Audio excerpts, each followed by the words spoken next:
మన ప్రభువైన యేసుక్రీస్తు నామములో మీకు వందనాలండి. బాగున్నారా? దేవుడు మిమ్మల్ని దీవించుగాక. ఈ వీడియో మొదటి నుండి చివరి వరకు చూడండి. మీకు మేలుకరంగా ఆశీర్వాదకరంగా ఉంటుంది. ఈ వీడియో మీకు నచ్చినట్లయితే షేర్ చేయండి, లైక్ చేయండి, సబ్స్క్రైబ్ చేయండి. మీ ప్రార్థన విన్నపాలు కామెంట్ ద్వారా తెలియపరచండి. ప్రియమైన మిత్రులారా, ఈరోజు వాక్యాంశం ఏంటిది అంటే ఒక క్రైస్తవుడిగా ప్రతిదినము చేయవలసినది.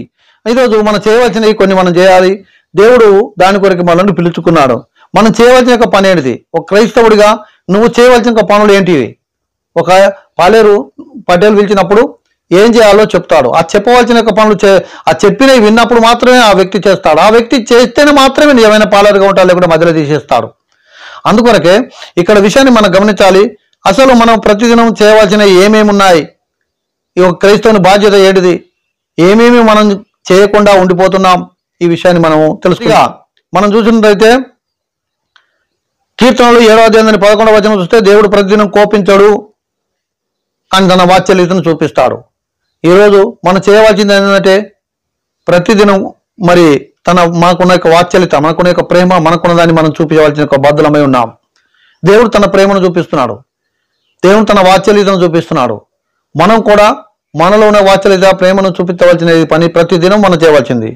రెండో విషయానికి వచ్చినట్లయితే లూకా సువార్త 21వ అధ్యాయం 37వ వచనంలో మనకు కనబడుతుంది, వాక్యమును ప్రకటించాలి, దేవుని మాటలను ప్రకటించాలి. దేవుని మాటలు ప్రకటించకపోతే మరి బాగుండదు. అపోస్తలుడైన పౌలు అంటాడు, సువార్త భారం నా మీద మోపబడి ఉంది, దాన్ని ప్రకటించని ఎడల నాకు శ్రమ అన్నాడు. ఒక క్రైస్తవుడిగా చేయవలసిన పని ఏంటి అంటే మనం ప్రతిదినము దేవుని యొక్క వాక్యాన్ని ప్రకటించడం, దేవుని మాటలు చెప్పడమే మన పని. మనకి ఇవ్వబడ్డ పని గదే, మనకి ఇంకో డ్యూటీ లేదు, చేనులకెళ్ళి పని చేసేది కాదు, మనం ఇంకేదో పని చేయవలసిన ఒక వ్యక్తం కాదు. మనకి ఇవ్వబడే ఒక డ్యూటీ, మనకి ఇవ్వబడిన పని ఏదన్నా ఉన్నది అంటే కేవలం దేవుని యొక్క వాక్యాన్ని ప్రకటించడం కొరకే ఈరోజు నన్ను దేవుడు పిలుచుకున్నాడు. దేవుని బిడ్డగా ఉన్న నీవు మరి ప్రకటించవలసిన ఒక వ్యక్తిగా నీవు ఉండాలని చెప్పి దేవుడు కోరుకుంటున్నాడు. ప్రియ మిత్రులారా, అలాగే నేను మూడో విషయానికి వచ్చినట్టయితే మరి అపోస్తల కార్యం 5వ అధ్యాయం 42వ వచనంలో కనబడుతుంది, ప్రతిదినము ఇంటింటా లేకుంటే మందిరంలో మనం కూడుకోవాలా. ప్రతిదినం ఏం చేయాలా? మనం కూడుకోవట. ప్రతిదినం ఇంటింటనన్నా లేకుండా మందిరంలోనన్నా మనం ఏం చేయాలా? కూడుకోవాలా. ఈరోజు ఎక్కడ కూడుకుంటున్నామండి? ఆదివారం అయితే ఆదివారం తప్ప మళ్ళా లేదు. ఈరోజు చిన్న ఒక పిల్లోడు ఉన్నాడుకోండి, ఆ పిల్లోనికి వారానికి ఒకసారి పాలిస్తే బతుకుతాడా? వారానికి ఒక రోజే నువ్వు పాలిస్తావు ఒక తల్లిగా? వారానికి ఒక రోజే నువ్వు అన్నం తింటే బతుకుతావా?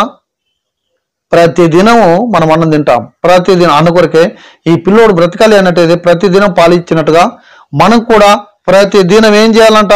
మందిరంలోనూ మనం కూడుకోవాలి. ఎంతోమంది మందిరానికి వచ్చి కూడుకుంటున్నారు, మందిరంలో కలిసిపోతున్నారు, మందిరంతో సంఘ కాపరితో సహవాసంగా ఉంటున్నారు. అది మిమ్మల్ని మీరు ఆలోచన చేసుకోండి. దేవుడు కోరుకున్నది ఏంటి తెలుసా? ప్రతిదినం మందిరంలో ఉండాలని. ఒక్క దినం కాదు, ప్రతిదినం మందిరంలోకి వచ్చి కూడుకుంటూ వెళ్ళిపోవాలా, ప్రతిదినం ప్రార్థన గడుపుతూ వెళ్ళిపోవాలా. అది దేవుడు కోరుకుంటున్న మూడో పని. నాలుగోది ఏంటి తెలుసా? అపోస్తల కార్యం 17వ అధ్యాయం 11వ వచనంలో మనం చూస్తున్నాం, లేఖనాలను పరిశీలించాలా. ఏం చేయాలా? ఏ లేఖనం ముందు దాన్ని పరిశోధించాలా, దాన్ని శోధించి చూడాలా, ఇది తప్పా రైటా, ఇది ఏంటి అని ఆ లేఖనాలను మనం పరిశోధించకుంటే మరి బాగుండదు. దేవుడు కోరుకున్నది ఏంటి తెలుసా?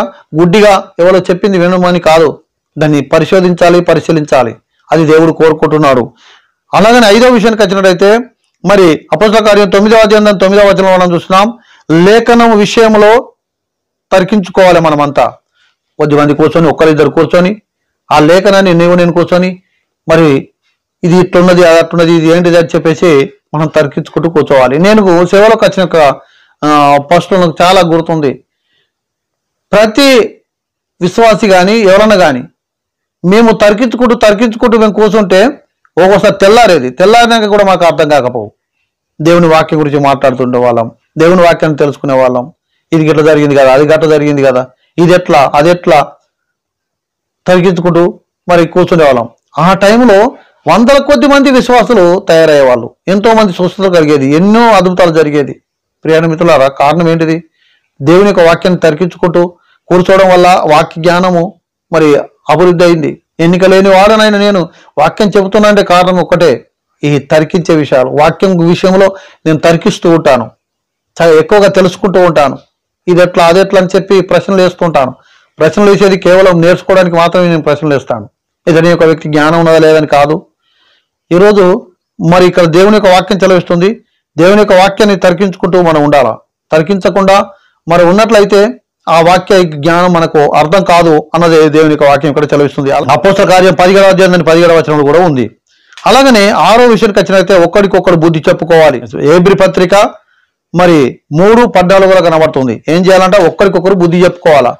ఎవరైనా బుద్ధి చెప్తే చాలు కోపం ఎక్కువ, ఇది తప్పు అంటే కోపం ఎక్కువ, మంచి అంటే మాత్రం సంతోషపడతారు. కానీ బుద్ధి చెప్పే మాటలు చెప్తే చాలా కోపం, నాకెందుకు చెప్తున్నావు, ఇదెందుకు చెప్తున్నావు. కానీ దేవుడు ఏం చెప్తున్నాడు, ప్రతిదినం మనం చేయవలసింది ఏంది, ఒక్కరికొకరు బుద్ధి చెప్పుకోవాలి. బుద్ధి చెప్పేవాళ్ళు లేకుంటే మనం అంకరైపోతాం. బుద్ధి చెప్పేవాళ్ళు మనకు కావాలా, సరి చేసేవాళ్ళు మనకు కావాలా, ఇది తప్పని చెప్పేవాళ్ళు మనకు కావాలా. అందుకొరకే ఇక్కడ రాయబడింది ఒక్కరికొకరు, అతనికి నువ్వు బుద్ధి చెప్పాలి, నీకు అతను బుద్ధి చెప్పాలా. కొంతమంది పెద్ద పాస్టర్లు ఉంటారు, అన్నీ నేనే చెప్పు తినాలి కానీ ఇంకొకరు మాట నేను వినను, అన్నీ కూడా అతనే చెప్పాలంతే. అది కరెక్ట్ కాదండి, తప్పు. ఒకవేళ ఇది తప్పు చేస్తే చిన్న పిల్ల చెప్పినా మనం వినాలి, అది కరెక్ట్ కాకుండా ఎవరు చెప్పినా వినాలా. నేనే పెద్దోని కాదా, నేనే బోధకుని కాదా, నేనే ఇది కాదా అని చెప్పేసి అహం మనకు వద్దు. దేవుని వాక్యం ఏం చేస్తుంది, మనం ఒకరికొకరు బుద్ధి చెప్పుకోవాలా, తప్పును అని చెప్పాలా. 7వ విషయానికి వచ్చినట్టయితే 2 కొరింథీయులకు రాసిన పత్రిక 4వ అధ్యాయం 16వ వచనంలో రాయబడింది, నూతనంగా మారాలి. ఎప్పుడు కూడా నూతన వ్యక్తిగా ఉండాలా, నూతన ఆలోచన, నూతన విధానం, నూతనంగా మారాలి. పక్షిరాజు చూడండి, అది నూతనంగా మారట కొరకు బండల దగ్గరికి వెళ్ళేసి ఒక గుట్టల మధ్యలోకి వెళ్ళేసి, ఒకరోజు నేను కొత్తపేట గుట్ట అనే ఒక గుట్ట ఉంది, ఆ గుట్టకు నేను పైకి ఎక్కినప్పుడు ఆ గుట్ట మీద నేను ఇట్లా తిరుగుతుంటున్నప్పుడు నాకు కనబడేది ఒక పక్షి ఆ బండల సంధిలో కొట్టుకుంటుంది. అంత బ్లడ్ ఉన్నది. ఏంటి ఈ పక్షి ఇక్కడ కొట్టుకుంది, దీన్ని ఏమన్నా జంతువు పట్టిందా, నేను పక్కకుండి చూస్తున్నాను. జంతువు పట్టుడు కాదు, ఆ పక్షి నా కళ్ళారా చూశానండి నేను. ఒక్క ఈక లేకుండా పీకేసుకుంది. తన యొక్క కాళ్ళను తీసి దానికి బండ కొట్టుకుంది. ఆ బండకు ఉన్న ఆ బ్లడ్ అంతా బండ కట్టింది, ఆ శరీరం అంతా వలిగింది. అలాగనే అలాగే శరీరం అంతా దాని మూతితో అంతా ఊడేకేసుకుంటుంది. ఆ తర్వాత ఏదైతే ఉందో మొత్తం స్కిన్ అంతా తీసేసేసింది. తన యొక్క ఆ గోర్ల మీద యొక్క పొట్టును గుంజేసింది. అవన్నీ నేను దాదాపు ఒక అర్ధగంట సేపు అక్కడ కూర్చొని చూస్తున్నాను ఏం చేస్తుందా అని. అలా అది మొత్తం తీసేసుకుంది. దాని మూతిని కూడా ఆ బండకేసి కొట్టుకుంది, మొత్తం బ్లడ్డే. ఆ బ్లడ్తో అక్కడ కూర్చొని అది మూలుగుతూ కూర్చుంది. మీకు తెలుసా ప్రియ మిత్రులారా, అది దానికి శరీరం వచ్చేంత వరకు అక్కడ మూలుగుతూ కూర్చొని ఉంటుంది. కొత్త శరీరం కావాలా, కొత్త ఆలోచన కావాలా. ఈరోజు దేవుడు కోరుకుంటుంది ఏంటి తెలుసా, నూతన ఆత్మ, నూతన జీవం, నూతన ఆలోచన, నూతన వాక్యం కావాలి. చెప్పిందిరా చెప్పురా అన్నట్టుగా కాకుండా ఎప్పుడు గదే మాట 4 మాటలు తీసుకుంటే గదే బోధ చేస్తూనే ఉంటారు. నేను కొంతమంది దైవ సేవకులను చూస్తాను, అన్ని జాగాల కొత్త గది చెప్తారు, ఎక్కడైనా గది చెప్తారు, గదే 2 వాక్యాలు ఉంటాయి, గయ్యే తెలుసుకుంటారు, గదే బోధిస్తుంటారు. ఇంకా కొత్త విషయం లేనే లేదు. ఈ రోజు వచ్చినప్పుడు గదే బోధ, మళ్ళీ వచ్చినప్పుడు గదే బోధ, కొత్త విషయాలు లేనే లేవు. అవును, నాయకులుగా ఉంటారు. మళ్ళీ నాయకులుగా ఉంటారు. నాయకుడు అనేటోడు ఎక్కడికి వెళ్ళిన కొత్త విషయాన్ని బోధించాలి. కానీ ఏం చేస్తుంటారంటే నాయకుడిగా తన పనులు తీరక ఒకటే వాక్యం తీసుకొని వచ్చినప్పుడల్లా గదే బోధిస్తాడు. అయ్యో ఇది వరకు 2-3 సార్లు విన్నాయ గారు అంటాం. అవును విన్నావా అని అంటారు వాళ్ళు. కానీ నేను మరి మార్చుకుంటా, కొత్త బోధ చేస్తా, వేరే చేస్తాను అనుకోరు వాళ్ళు. ఇప్పుడు ఒకటే బోధలో కాకుండా ఎప్పుడూ చెప్పింది చెప్పకుండా మనము నూతనంగా మారాలి, నూతన బోధ చేయాలి, నూతన ఆలోచన కలిగి మనం జీవించాలి. దేవుడు కోరుకుంటున్నది ఎప్పుడు కొత్తదనమే.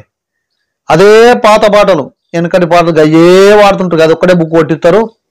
వాళ్ళకి అయ్యే పాటలు కావాలి, ఇక ఇంకొక బుక్లో అవి వాడరు వాళ్ళు.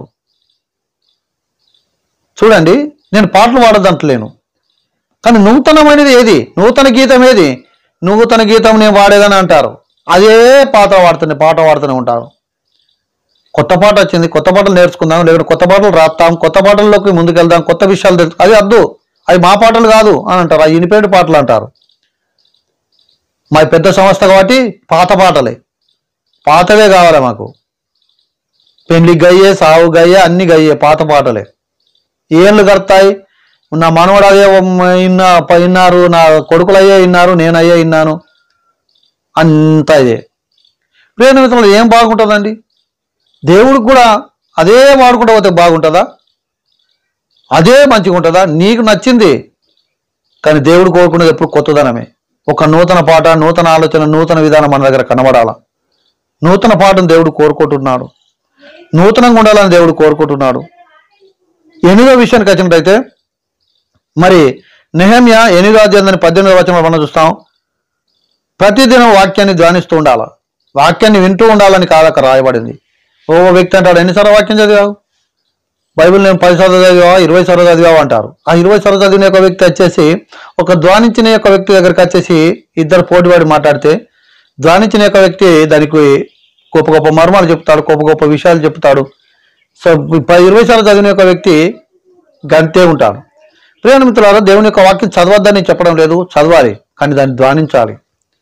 ఒక్కొక్క మాట ఏంది, దీని అర్థం ఏంది, దీని ఆలోచన ఏంది, ఇదేముంది, కొత్త విషయాలు ఏంది, అసలు దేవుడు దీన్ని ఇలా ఎందుకు రాసి ఉన్నాడు, దాన్ని కొంచెం ఆగి ఒక్కొక్క మాటను ఒక్కొక్క వచనాన్ని మనం ధ్యానించినట్లయితే ఖచ్చితంగా మనకు కొత్త విషయాలు బయటకు వస్తాయి, దానిలో సత్యం బయటకు వస్తుంది. దేవుని వాక్యాన్ని ధ్యానించువాడు ధన్యుడు, అతను నీటి కాలువల ఎవరు నాటబడింది ఆకువాడక తన కాలమందు ఫలవిచ్చు చెట్టు వల్ల కీర్తనలు మొదటి అధ్యాయంలో మనం చూస్తున్నాం. ఫలవిచ్చు చెట్టు వల్ల ఉండాలి, దాన్ని ధ్యానించాలి. దాన్ని ధ్యానించకుంటే మనకు ప్రయోజనం లేదు. ఇక్కడ రాయబడి ప్రతిదినం దాన్ని ధ్యానించాలని చెప్పి మరి దేవుని యొక్క వాక్యం చెలవిస్తుంది. ప్రియ మిత్రులారా, నెహెమ్యా 8:18 మనం చూస్తున్నాం. అలాగనే 9వ విషయానికి వచ్చినట్టయితే మరి ప్రార్థనలో ప్రతిదినం ప్రార్థనలో ఉండాలి. నా కొరకు, నా పిల్లల కొరకు, నా కుటుంబం కొరకు అని కాకుండా నశించిపోతున్న యొక్క వ్యక్తుల కొరకు ప్రార్థన చేయగలిగిన ఒక వ్యక్తిగా మనం ఉండాలి. ఈరోజు పాకిస్తాన్ వాళ్ళు మన దేశం మీదకి వస్తున్నారు యుద్ధానికి అనంటే ఆ పాకిస్తాన్ వాళ్ళు నా దేశానికి రాకుండా ఉండాలని చెప్పేసి మనం ప్రార్థన చేస్తాం మన దేశం కొరకు. కానీ అదే పాకిస్తాన్ మీదకి మరి ఇంకొక వ్యక్తులు వస్తున్నారంటే పాకిస్తాన్ కాపాడు ప్రభు అని ప్రార్థన చేయలేము. ఎందుకంటే స్వార్థపడలేం. ఈరోజు మనకు వ్యతిరేకం ఉన్న ఒక వ్యక్తి మాత్రం బాగుపడద్దు. స్వార్థపూరితమైన ప్రార్థన దేవుడు వినడు. ఎదుటి వాళ్ళ కొరకు చేయగానే నీ కొరకు, నీ కుటుంబ కొరకు, నీ పిల్లల కొరకు చేసుకుంటూ పోయే ప్రార్థన కాదు. నేను చేస్తున్నానని కాదు, కానీ నువ్వు చేస్తున్నది ఏం చేస్తున్నావో నువ్వు పరీక్ష చేసుకోవాలి. ఇక్కడ ప్రతిరోజు చేయవలసిన ఒక పని ప్రార్థన. 86వ కీర్తన 3వ వచనంలో కనబడుతుంది. 10వ విషయానికి వచ్చినట్టయితే ప్రతిరోజు దేవుని స్తుతించాలని కీర్తనలు 72:15 వచనంలో కనబడుతుంది. అవునండి, దేవుని స్తుతించాలి. ఆయన ఎన్నో మేలు చేశాడు. పొద్దున మొదలుకుంటే చీకటి అయ్యేంత వరకు కూడా ఎన్నో ఆపదలను తప్పిస్తున్నాడు. ప్రతి క్షణం, ప్రతి దినం, ప్రతి సమయం దేవుడు మనల్ని కాపాడుతున్నాడు. ఆయన చేసిన బట్టి కృతజ్ఞతలు చెల్లించాలి, దేవుని స్తుతించాలి. మన నోట ఎక్కువగా స్తుతి కనబడాలా. నువ్వు ఎంతసేపు దేవుని స్తుతిస్తున్నావు, దేవా నీకు వందనాలు వందనాలు వందనాలు అని చెప్పి నీ నోట ఎంతసేపు స్తుతిస్తున్నావు, ఇది కావాలి అది కావాలని ప్రార్థిస్తున్నావు, మంచిదే. స్తుతి ఎంతసేపు చేస్తున్నావు? దేవుడు కోరుకుంటున్నది స్తుతి. ఆ స్తుతుల సింహాసనం మీద ఆయన కూర్చుంటాడు. నీ స్తుతులనే యొక్క సింహాసనం ఆయన కుర్చీ వేస్తుంది. ఆ స్తుతుల మీద ఆయన ఆసీనుడు అవుతాడు. అందుకొరకే క్రైస్తవుడిగా నువ్వు చేయవలసిన పని ప్రతిదినం చేయవలసింది దేవుని స్థుతి. ఒక్క దినం చేసి పెట్టేది కాదు. ఇప్పుడు చెప్తున్నవన్నీ ప్రతిదినం చేయవలసినవి. నువ్వు స్థుతి చెల్లిస్తూ ఉండాలా. 11వ విషయానికి వచ్చినట్టయితే సంఘంలో మనం అందరం కలిసి కూడుకోవాలా. ఒక సంఘంగా కూడుకోవడం దేవుడు చెప్పిన ఒక మాట. నేను రాను నువ్వో ఎల్లా అని అంటాం, కానీ దేవుడు చెప్తున్నది అందరికీ సంఘములో ప్రతి దినము కూడుకోవాలా అన్న అపోస్తల కార్యం 2వ అధ్యాయం 46వ వచనంలో మనం చూస్తున్నాము. సంఘం అనేది నిజంగా కలిసి కూడుకుంటేనే సంఘం. ఏదో నెలకొసారో వారానికోసారో మేము కూడుకుంటున్నామంటే సంఘం కాదు. మధ్యలో నేను కూడుకోవడం లేదు, కలుసుకోవడం లేదు, అది అసలు సంఘమే కాదు. దేవుడు కోరుకుంటున్న నిజమైన ఒక సంఘాన్ని ఎలా ఉండాలనుకుంటున్నాడంటే ప్రతి దినము ఆయన సన్నిధిలో ఒక సంఘంగా మనం కూడుకోవాలా. ప్రతిదినం కూడుకునేది దేవుడు నిజమైన సంఘంగా మరి చెబుతుంటున్నాడు. 12వ విషయానికి వచ్చినట్టయితే లూకా సువార్త 19వ అధ్యాయం 47వ వచనం, మార్కు సువార్త 14వ అధ్యాయం 49వ వచనం చూస్తున్నాం. మనం బోధించుకుంటూ ఉండాలి. దేవుని యొక్క వాక్యాన్ని సమయం దొరికినప్పుడు ఆ సమయమందు దేవుని యొక్క వాక్యాన్ని మనం బోధిస్తూ ఉండాలి. ప్రాణభయ పరిస్థితుల్లో కూడా మనం బోధించాలి. యేసు ప్రభువు చివరి సమయంలో కూడా ఆ శిలువలో ఉండి కూడా ఆయన బోధించాడు. బోధించగలిగిన ఒక వ్యక్తిగా ఉండాలి. ఇతరులకు బోధ అంటే ఏదో చెప్పుకోబోతున్నాను కదా అలా అర్థం కాకపోయిన కాదు. బోధించడం అంటే బోధ అంటే వాళ్ళకు నువ్వు చెప్పే మాటలు వాళ్ళకు అర్థం అవుతుందా లేదా చూసుకోవాలి. అది బోధ. బోధించడం అంటే వాళ్ళకి అర్థమయ్యేటట్లు చెప్పడము అని అర్థం. నేను చెప్పుకుంటే నాకు అర్థం కాలేదు, వాళ్ళకి అయ్యగారేమో చెప్పిండు, ఏం అర్థం కాలేదు, ఏదో అన్నాడో ఏం అర్థం కాలేదు. నువ్వు చెప్పే మాటలు వాళ్ళకి అర్థమవుతుందా అర్థం అవుతలేదో చూడాలి. పల్లెటూరు వాళ్ళకైతే పల్లెటూరు భాషలో, చదువుకున్న వాళ్ళకు చదువుకున్న వాళ్ళ భాషలో, పాస్టర్ అయితే పాస్టర్కి అర్థమయ్యే రీతిగా. ఈరోజు సేవకులు వచ్చేసి ఏదో చెప్పుకుంటూ పోతే ఏం ప్రయోజనం అండి? నువ్వు చెప్పిన ఒక్క మాట అయినా వాళ్ళకి అర్థమైందా? అర్థం కాకుండా అది వ్యర్థమేనండి. ఇక్కడ బోధించగలిగిన ఒక వ్యక్తి ఉండాలని చెప్పి రాయబడి ఉంది. అలాగనే 13వ విషయానికి వచ్చినట్టయితే నిర్గమకాండం దాని 29వ అధ్యాయం 36వ వచనంలో కనబడుతుంది. ప్రతి దినం దేవుని దగ్గర పశ్చాత్తాపం పొందుతూ ఉండాలి. దేవా నన్ను క్షమించు, నేను పాపిని. ఎప్పుడు వాడు పాపి వీడు పాపి ఆడవస్తుంటాడు వాళ్ళకి వీళ్ళకి చెప్పుకుని కూర్చుంటాం తప్ప మనం చేసిన తప్పులేంటిదని మనం పశ్చాత్తపడం. ప్రతిదినం పశ్చాత్తపడాలి. ఆదివారమే కాదు. కొందరు నెలకొకసారి ఉపవాసం ఉంటారు, అప్పుడు పశ్చాత్తపడతారు. సంవత్సరానికి ఒకసారి మరి ఆ రాత్రి అంతా దేవా అని చెప్పి ఏడుచుడు మొదలు పెడతారు, ఉపవాసం ఉంటారు. అప్పుడే ఈ పశ్చాత్తాపం అనేది ఒక రోజుతో ఉండే ప్రక్రియ కాదు, ప్రతిదినం చేయవలసిన ప్రక్రియ. ప్రతిదినం మనం మైలపడుతూనే ఉంటాం. ప్రతిదినం మనం పశ్చాత్తాపడాలా, పవిత్రం చేసుకోవాలా. ఎందుకంటే మన అంగి ప్రతిదినం మనం వేసుకున్నప్పుడల్లా ఉతుకుతాం. అలాగనే మనం ప్రతిదినం ఉతకబడాలి. ఏ దినం ఏ మైల పడుతుందో, ఏ దుమ్ము పడుతుందో మనకు తెలియదు. మనకు తెలియలేని దుమ్ము చాలా ఉంటుందండి. అదంతేందుకని నువ్వు తెల్ల బట్టలు వేసుకుని సింగరేణి ఏరియాకి వెళ్ళండి, పోయి వచ్చే వరకు ఏ మైల ఏదంటకుండా కర్రెగా అయిపోతుంది. ఎందుకు కర్రెగా అయిపోతుంది? నీకు కనబడం లేకుండా కొన్ని మైలలు నీ మీదకి పడుతుంటాయి. మనకు అర్థం కాలేని ఒక పరిస్థితిలో ఎన్నో విధాలైన ఈ దుమ్ము దుట్ర మన మీద పడుతుంటుంది. ప్రేమ మిత్రులారా, అందుకొరకే మనం ప్రతి క్షణము మనం ఏ తప్పు చేసాం, ఏం చేసాం, తెలియకుండా ఏం చేసాం అని మనలో మనం పరీక్ష చేసుకుని కొదాము. నేను ఈరోజు ఎట్లున్నా, ఏమైనా తప్పు చేశానా, ఏమైనా మాట్లాడినా, నన్ను క్షమించు ప్రభువా. ఎందుకంటే మనం అట్లా అనుకుంటూ ఉండం, మనం అంత పరిశుద్ధం అయితే కాదు. కానీ ఆ తప్పును వాళ్ళు నన్ను క్షమించు ప్రభు అని చెప్పి దేవుని దగ్గర పశ్చాత్తాపడాల. 14వ విషయం, చివరి విషయంకి వచ్చినట్టయితే లూకా సువార్త 9వ అధ్యాయం 23వ వచనం, మత్తయి సువార్త 16వ అధ్యాయం 24వ వచనం చూస్తున్నాం. ప్రతిదినము ఆయన సిలువను ఎత్తుకొని మనము వెళ్ళాల. ప్రతిదినం సిలువను ఎత్తుకొని, ఏ సిలువ అయితే మనం మోయాలో మన సిలువను మనం ఎత్తుకోవాలి. మన బాధలను, మన శ్రమలను, మన ఇబ్బందులను మనం ఎత్తుకొని మనం ప్రయాణం చేయాలా. తన సిలువను తను ఎత్తుకొని ప్రయాణం చేయాలా. బాధలు మనం ఎత్తుకొని ప్రయాణం చేయాలి. ప్రతి దినము మన ఇంటిని మనం మోస్తూ ఉండాలి. ఎవరో మన బాధలు మోయరు, ఎవరో మన సమస్యలు మోయరు, ఎవరో మన ఇబ్బందులు ఇతరులు మోయరు. ఇతరులు మోయలేరు, కానీ నీది నీవే మోయవలసింది. నీ భారమును నువ్వే భరించాలా, నీ కష్టాలు నువ్వే భరించాలా. ఇంకొకరి మీద మోపితే వాళ్ళ బరువు వాళ్ళకే ఉంటుంది. ఎవరి బాధలు వాళ్ళకే అంది. ఎంత చెట్టుకు అంత గాలి అన్నట్టుగా ఎవరి బాధలు వాళ్ళకే, ఎవరి బరువులు వాళ్ళకే. నీ బాధను నువ్వు మొయ్యలేకుండా నీ బాధను ఇంకొకరి మీద ఎత్తున్నావే, అది నీకు న్యాయం కాదు. నీ బాధను నువ్వే మొయ్యాలి, నీ బరువును నువ్వే మొయ్యాలి. నీ కష్టం అయితే 10 మందికి ఇబ్బంది పెట్టడానికి కాదు. నీ బరువును నువ్వు మోసి ఆ దేవుడి విన మోపు, నీ భారమును దేవుడి విన మోపు. అంతేగాని నీ బాధలు నాకెందుకు, ఈ శ్రమలు నాకెందుకు అని కాకుండా ఆ సిలువను ఎత్తుకొని నువ్వు ప్రయాణం చేయు. నువ్వు మోయలేని పరిస్థితులు, దేవా నేను మోయలేకపోతున్నాను దేవుని దగ్గర బ్రతిమలాడు.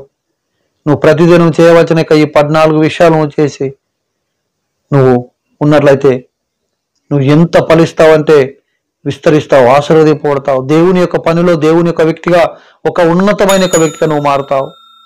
అదే దేవుడు కోరుకుంటున్నాడు. ఇటు మాటలు దేవుడు దీవించును గాక. ఆమేన్.